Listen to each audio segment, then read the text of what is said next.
Good morning, everybody. Welcome back to Cilinix Crypto. Hope you're all doing great, and welcome to this new video on ICP or Internet Computer.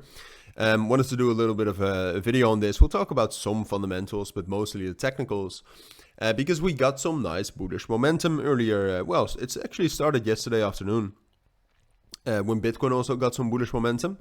But ICP pushed through. All right, we got a bullish breakout right here above 7.5 and it's some sort of a level right here. I mean, if we're going to be precise, I would say it's between 7.5 and some sort of a level right here at 7.8. Broke above that with momentum. So now the big question is all right, well, ICP has been trending down for a significant period of time, as you can see. Basically, we've consolidated in the middle, but basically since the 26th of March, we've been bearish. So now the big question is all right, well, can we turn bullish from here? Because I would say to at least get slightly bullish at this point of time, like on the lower time frames, I would say ICP is bullish. But we are by far not bullish enough to really call ICP bullish and to start looking for buy setups. I still think that it is smartest to look for short setups because, like I said, the higher time frame trend is down, and I don't see enough confirmation to change that. But we'll talk about that. All right. So let's get right into it.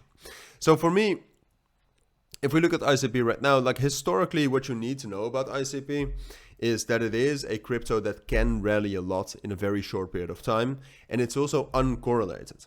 All right. So that means that regardless of what Bitcoin does, ICP can rally. All right, now it has been a bit weird in the past where sometimes we get these big spikes up and then all of a sudden you get a big spike up and we're rallying without any apparent reason, even though there always is a lot of news around the Internet Computer, etc., because they are developing a lot of things. So that can happen at any point of time. It's just that if you look at the price right now with ICP, I'm honestly not convinced. The momentum went up by a lot in a very short period of time. So there's probably some sort of a group of whales, or at least group of investors buying a lot of ICP in a very short period of time. But you can also see right now that they actually started to sell off already. Like this open interest is basically momentum, the amount of positions being opened. And that already dropping down is not a great sign. And then apart from that, like I said, on the 4-hour time frame, there's still significant resistance between 8.7 and 8.5.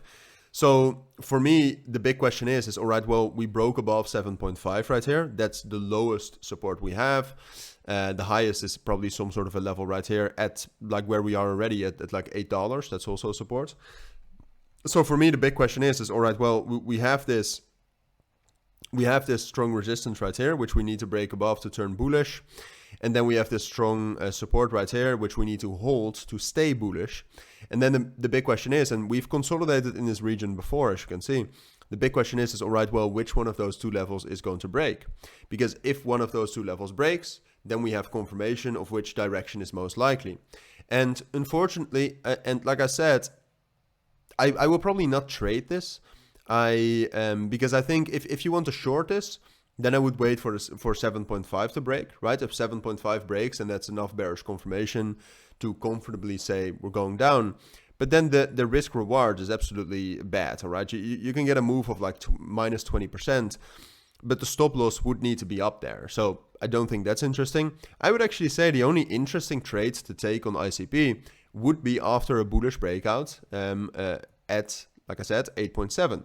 Because if we break above that, then that's such a significant bullish breakout that if the market is also strong at that point of time, like there you actually have a lot of potential. There you can get a move of, 20% with a tighter stop loss.